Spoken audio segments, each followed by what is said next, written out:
Welcome back to another episode of the DailyFlip podcast. I'm your host, Alex, and today, we're not flipping through a story this time. This one's totally different. I know that you've been listening for the last few days, and you've seen how weird the schedule has been. I've mentioned before, we're going on a trip. Got to record a whole bunch of them back to back to back. This one's not based on a story. This is a wild prediction episode. Recently, on another podcast I host with a friend, I made a wild prediction, which is within the next 3 to 5 years, a major AI company, OpenAI, Anthropic, Perplexity, Grok, Gemini, which I think is less likely, one of the major ones is gonna go down. It is going to sink, and it is going to burn on the way down. Well, I'm here to elaborate on why. I'm here to provide my reasoning, even though I'm not going to tell you what the other podcast is, and I never told anybody from that podcast, on that podcast, what this podcast is. So if you find the magic link between them, great for you, but that's not actually the point. The point is that we need to elaborate on this and drill down on the fundamentals. Why? Why is one of these AI companies going to explode? Well, not only to mention that Copilot from Microsoft is another example, but not only to mention that there's so many of them in this market and one of them is going to explode, I think there's another underlying issue with all of these companies, besides the fact that they don't have a way to make money, not inherently, besides their subscriptions, they're not all net positive. I think none of them are net positive, except maybe one or two that sell their services like Copilot baked into their apps and sell them as extensions to their ecosystem on the enterprise side of things. But even then, none of these companies offer enough underlying value and have enough diversified revenue streams in order to survive. They're relying on venture capital. They're relying on big boy investors coming in and providing money. Their burn rates are absolutely insane. So why is one of them going to collapse? I made a few small reasons there, but why are they not going to be able to make this revenue? Why are they not going to be able to get out of these spirals?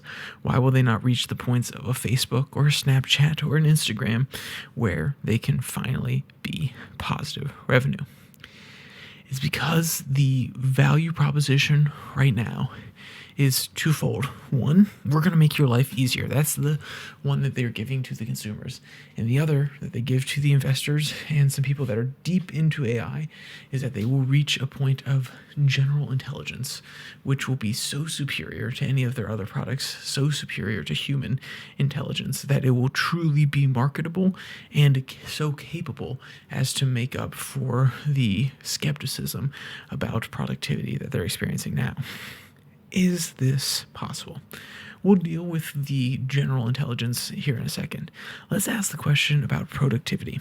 Right now, if you use AI in your job in any way, shape, or form, one, do you use it enough to even qualify as a person who would be able to identify its intrinsic value beyond your use cases? If the answer is no, then, hey, use it a little bit more, come back, tell me what you think. For all of you who do use it on a daily basis, is it worth the money that you pay? I know most people would probably say, well, hey, my organization pays, and I think it's worth that money, but that's not out of your pocket. If you were to get the exact same capabilities and you had to pay for them accordingly, aka probably $20 a month, if not for some people who are heavy users on their corporate accounts, $200 a month. Is it worth that much money? Does it add that much value to your life, your work? Does it save you that much time that you'd be willing to pay that? That's the first question. That's the first layer. Is it worth the value proposition? I would say for a lot of people, in a lot of ways, it gets rid of the boring things for them. And they would say yes. And that's out of pure convenience. And a lot of people are willing to pay for convenience. A lot of people pay for Hulu Plus or YouTube Premium or Netflix with the news tier where you don't have to pay for ads. You're paying for convenience, the buying out of things that you don't want to participate in. But does that mean that on an economic level, at an enterprise level, that it is actually increasing productivity? Because guess what? A company doesn't end-all be-all care about whether or not you do or don't want to do something. Of course, they don't want to make their people unhappy, but they care that the money that they're putting into any given product actually produces returns on productivity. A study that we had from Anthropic not too long ago on this podcast that we went through said that for about 20% of the boring stuff, the repeated stuff, they could offload it to AI, but 80% they had to be directly involved, possibly spending more time, or they still had to do things by hand. And I think there's an argument to be made that in those cases, maybe some skills are atrophied because you're not doing some of the base things, some of the boring things that AI is being asked to do. So all of those arguments lend themselves to the question of, will it add enough productivity? Will there be enough of a return on the investment? Will companies continue to pay for the enterprise level? Because that is what's going to continue to float the boat. That's how they're going to be able to reach the point of break even, and that's also what they need in order to keep continually getting data from all these different companies. And continuing to go to their VCs and say, we need more funding. I don't know if that's true. As a heavy AI user, I used it for a lot of things, and I use it for a lot of tasks that I don't understand. But for a lot of the tasks that I'm more than capable of, it may be a check. It may save me a little bit of time on checking, but I don't export a task to it that I don't think I can do myself. And what I mean, I don't export tasks to it that I think I can do myself. If I think I'm incapable of doing something or truly nailing it down, that is when I will go to an AI. And I think a lot of people are that way.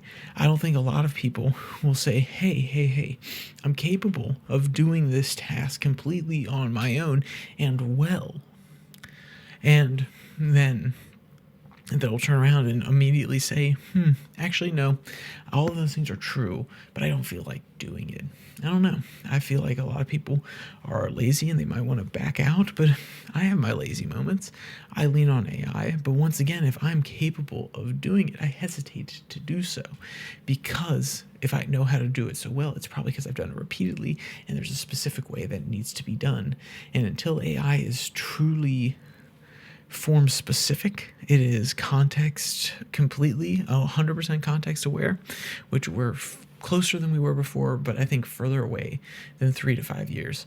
That's why I think on that front, they will not be able to sustain their burn rate by the time they actually get to a point. The companies that get out of this initial burn, that get out of the initial collapse, maybe they'll have time to reach that before all of their advances go up in flames.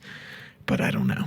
And then the second thing that we're talking about is the banking on general intelligence, banking on their tech being so smart that it can do practically everything that is involved in the digital world.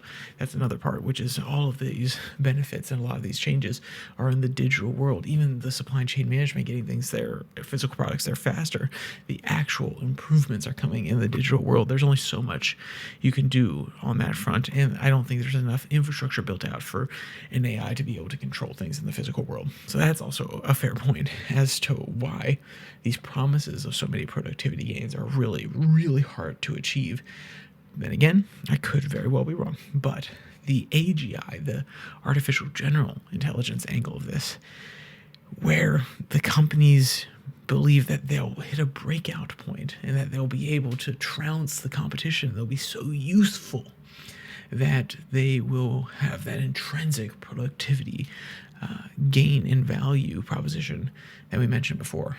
Do you think that a machine, that a robot, that an algorithm, that a program is truly capable of emulating human design so well that it inherently gains characteristics which we have only seen in ourselves, rational thinking to degrees of magnitude larger than we've ever seen processed before, and a true sensory experience that provides heuristics that we base decisions off of, an intuitive gut feeling that a poker player feels about the people across from them simply based on their underlying unconscious systems of observation rather than their conscious? All these things, I don't know. I think there's a boil and a mix on top of the fact that we have a soul. And to assume and to presume that AGI is that answer may be presumptuous in the first place. It may be a little bit too much of a leap to say that these systems will be able to be human-like. They could still be just as intelligent and very smart, but to make that leap and say that they can really replace the creative side of humanity, the one that is less definable, less predictable, and not based solely on human creations in the past, I hesitate. I hesitate to say they can get there. And if the proposition is AGI is what they're gunning for, and AGI will be the solution to their problems, I think they're going to be holding on to that for a lot longer than we thought, or at least a lot longer than they think. So maybe I'm wrong. Throw a comment down in the comment section. I'd love to hear what you have to say. Normally I would say, hey, check out the article down below, but there isn't one today. But if you do want to listen to the podcast on Spotify, Podcast, Podvine, or Apple Podcasts, the link will be down in the description. Also down there you can find the Twitter handle at @YourDailyFlip, where I post links to these episodes on Monday, Wednesday, Friday, and normal weeks on Tuesday and Thursday. I do 6 and 6, which is 6 stories from around the world in 6 minutes or less. So with that said, there's only one more thing to say. Stay safe. Don't die.